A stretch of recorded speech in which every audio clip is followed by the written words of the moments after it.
Birding the Palm Beaches is brought to you by Discover the Palm Beaches. Check out thepalmbeaches.tv to learn more. Welcome to this week's episode of Birding the Palm Beaches.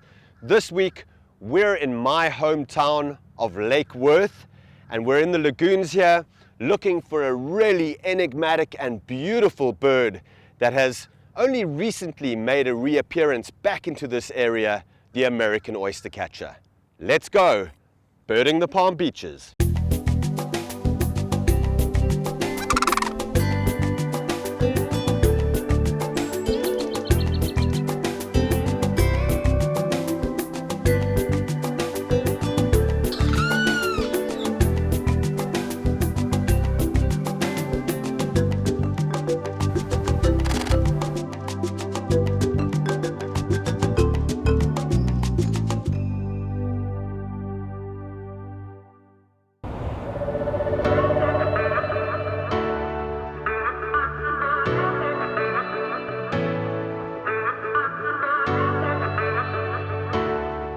Palm Beach County is one of the largest and most eco-diverse counties in all of Florida, and the Palm Beaches are a paradise of never-ending outdoor activities and things to do and see.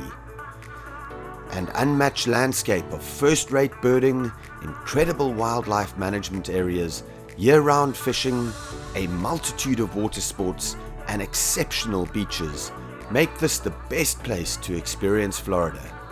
From the Everglades to the Atlantic Ocean, you are sure to find things to do that will stoke your passions and make lasting memories. Here in the Palm Beaches, birding and wildlife viewing is a big deal, even bigger than you might imagine. In fact, birding is second only to beach-related activities as a form of outdoor recreation for both visitors and residents. If you're already into birding, you probably know that Florida and Palm Beach County is considered one of the best places in the world for this activity. South Florida is a birding mecca, from the colorful and distinctive natural populations of wading birds to the specialties like Florida scrub jays and red-cockaded woodpeckers, combined with the winter migration of flocks from up north. Palm Beach County is truly a birdwatcher's paradise.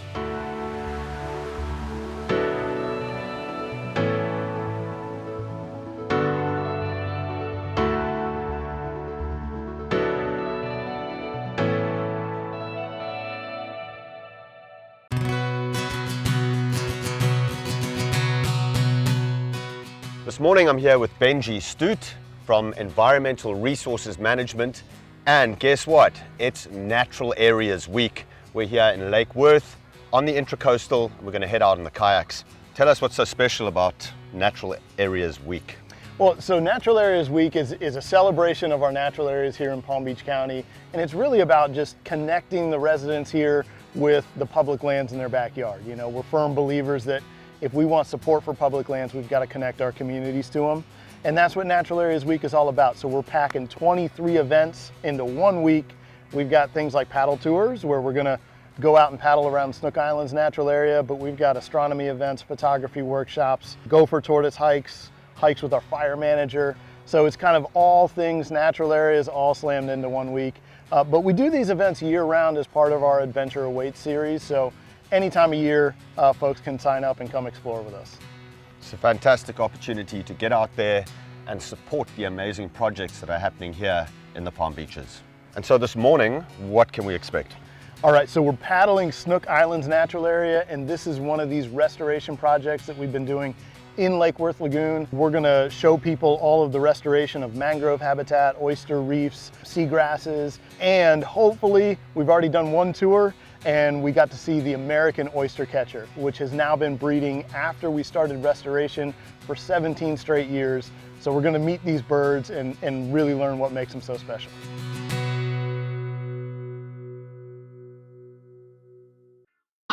Birding the Palm Beaches is brought to you by Discover the Palm Beaches. Check out thepalmbeaches.tv to learn more.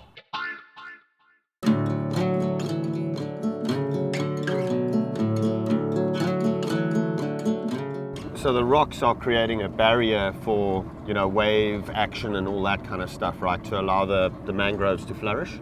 Exactly. So, you know, the whole concept is we have a lot of things that are going on. So a lot of human-based things that are causing boat wakes.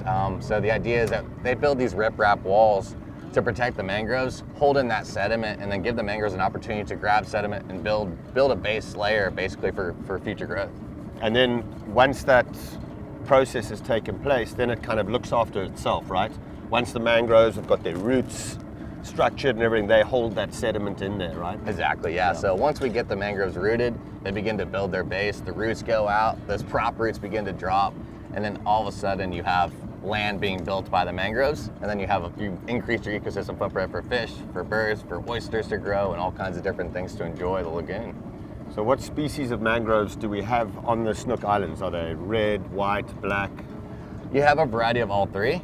Okay. Most of the restoration efforts are all focused on red mangroves. So red mangroves are the first thing that kind of go in the ground, and then blacks and whites are naturally recruiting around them. And then it's just an effort to get, red mangroves tend to grow a little bit slower. So establishing red mangroves, getting a nice footprint, starting to really hold down that shoreline with those different, you know, that mass of prop roots really offers a different type of ecosystem. Amazing.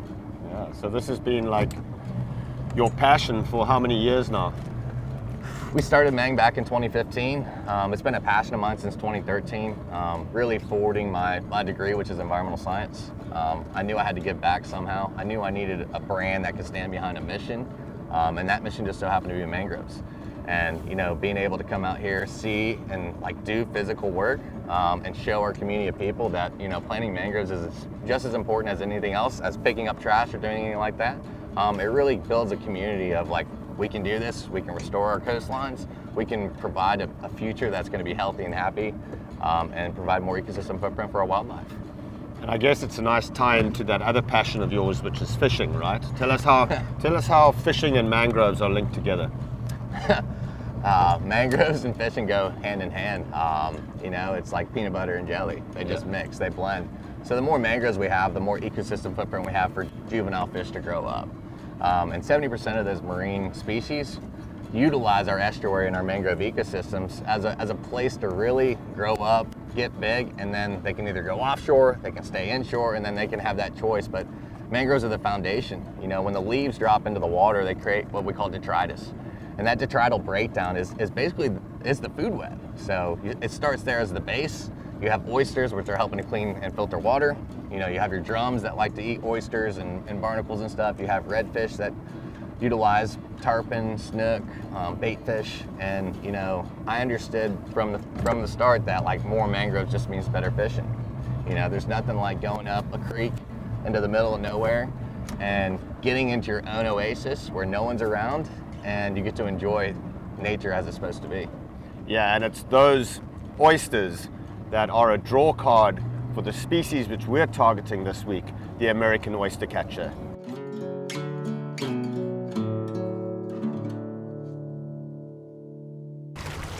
How was the paddle? Oh, delightful. Nice morning, huh?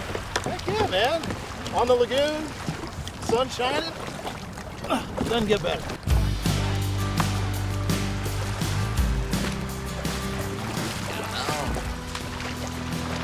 So welcome to Snook Island's natural area. Snook Islands is our largest restoration project within Lake Worth Lagoon. So Lake Worth Lagoon is Palm Beach County's largest estuary. All right, a lot of people when they see the water behind us, they think, oh, that's the Intracoastal. It's not. The Intracoastal, think of that as like I-95 that runs through all of these different natural water bodies. And that's what the Lake Worth Lagoon is. 130 years ago, this was a freshwater lake. There was no connection to the ocean. And in the late 1800s, they dug the first Lake Worth Inlet or Palm Beach Inlet, which created an estuary. And that is where saltwater and freshwater worlds collide.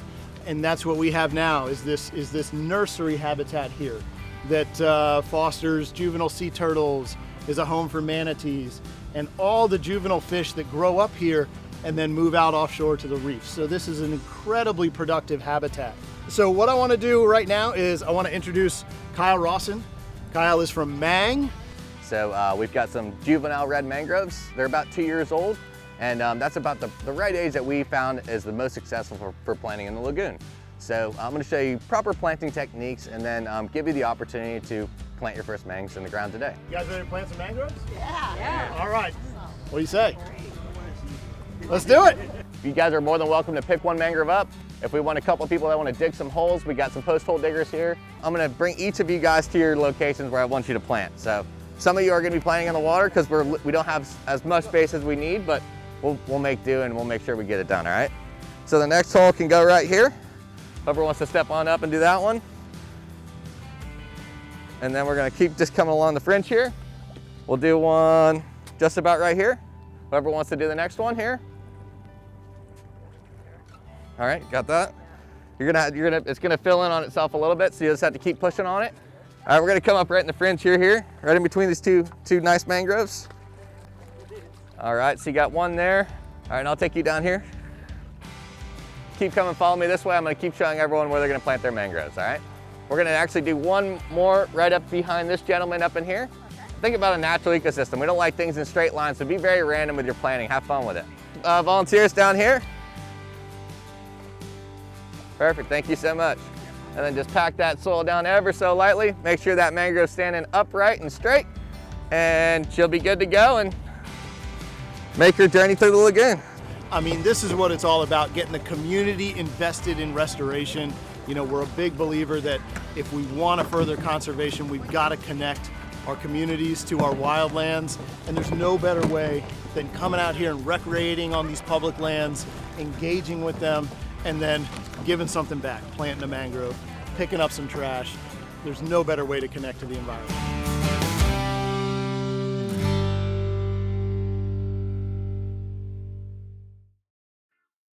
Birding the Palm Beaches is brought to you by Discover the Palm Beaches.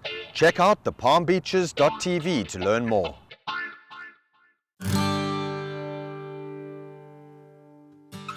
Just spotted a pair of oyster catchers together.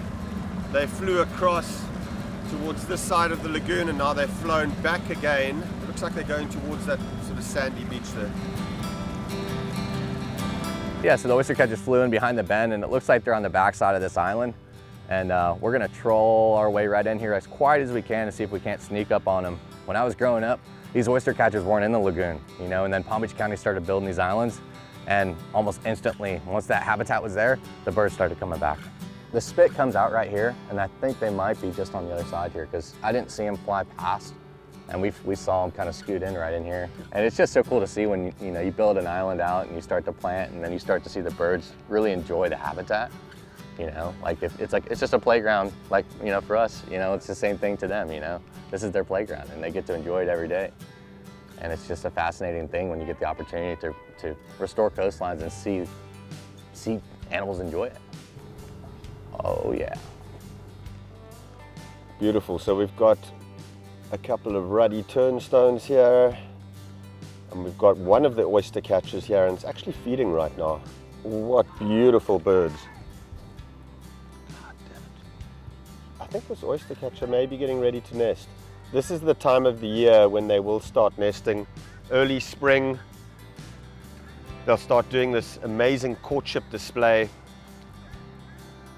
and they'll walk up next to each other on the bank and they'll do this piping call to one another. And then they'll nest in a scrape on the ground. Very simple nest, generally higher up, and they love these islands because they're free of predators. They're surrounded 360 degrees by water, and so amazing safety for them. Sort of a natural barrier against predators. You can see that one is actually feeding right now on the edge. And what oyster catchers will do is they're very strategic in how they feed, and they'll take that long orange bill. They'll shove it look for an oyster that's partially open in the water, and they'll shove that bill right in, and they actually snip the muscle that allows the oyster to close. And once they've snipped that muscle, then they can get at the delicious raw bar inside. Look at that, magnificent birds. And that bill is incredibly powerful, and they feed almost entirely on bivalve mollusks. And that bill is so strong that some of them will actually smash through clams and mussels and those kind of mollusks. They'll smash through and then get at the meat inside. Now, there have been cases actually of oyster catchers getting their bills stuck inside an oyster, and it's incredibly dangerous for them, because now the predator now becomes imperiled, because as that tide comes in, the birds can actually drown with their bills caught by the oyster. So very unique feeding strategy, one of the few birds in the world that can actually feed on oysters and clams and bivalve mussels. Awesome.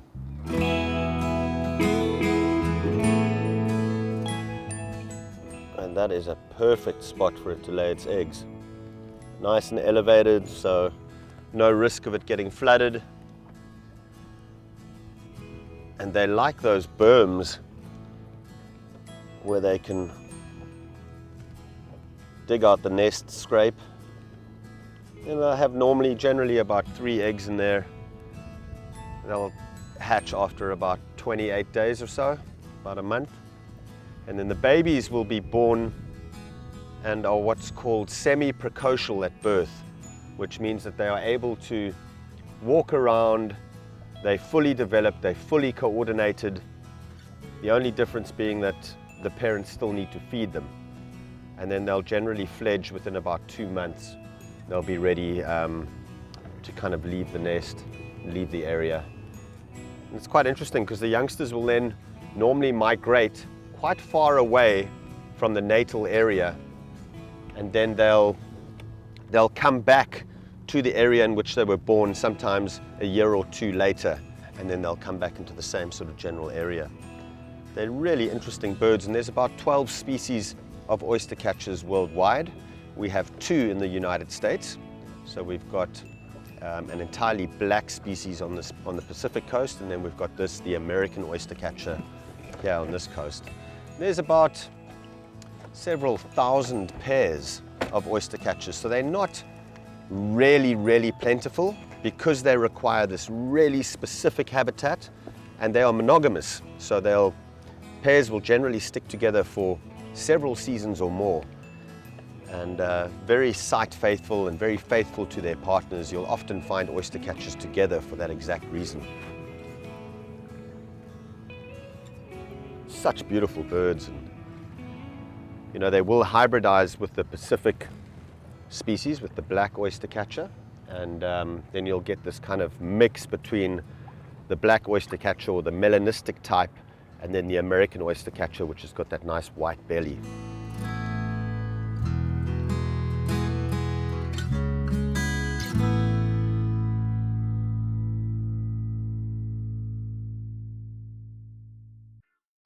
Birding the Palm Beaches is brought to you by Discover the Palm Beaches. Check out thepalmbeaches.tv to learn more.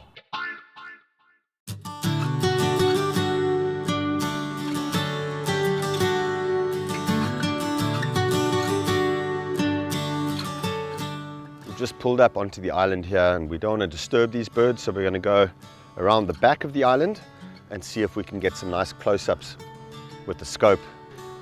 Just go around the back side.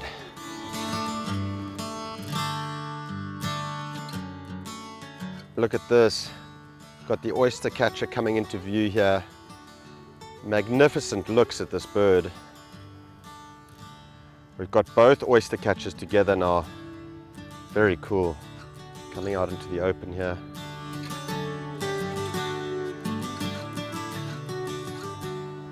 When I first came to Palm Beach County, 12, almost 15 years ago, there were no American oyster catchers here, and just shortly after I arrived, and as they had done the first of these islands here in Lake Worth, that the first pair of American oyster catchers came here. So it's great to show that, you provide the habitat, the birds will come back.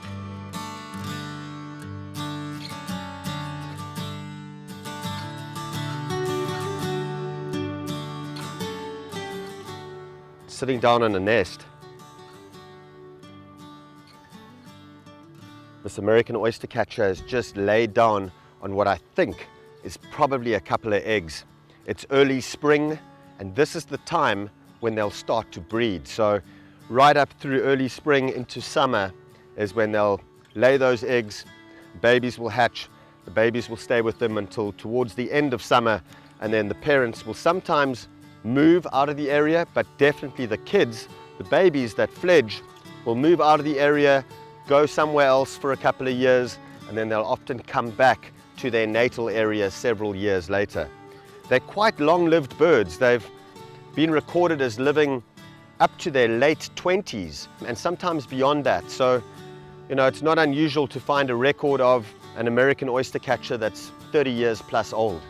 So remarkable birds, and great to see them making a nice comeback here in North America. Amazing. So while we've been filming these American oyster catchers, Kyle has just caught a really nice snook from his boat. We were talking about how mangroves are great attractors of fish. Here's a perfect example, a beautiful snook that he just caught. Oh, that's a nice one. Look at the colors. Fantastic, Kyle.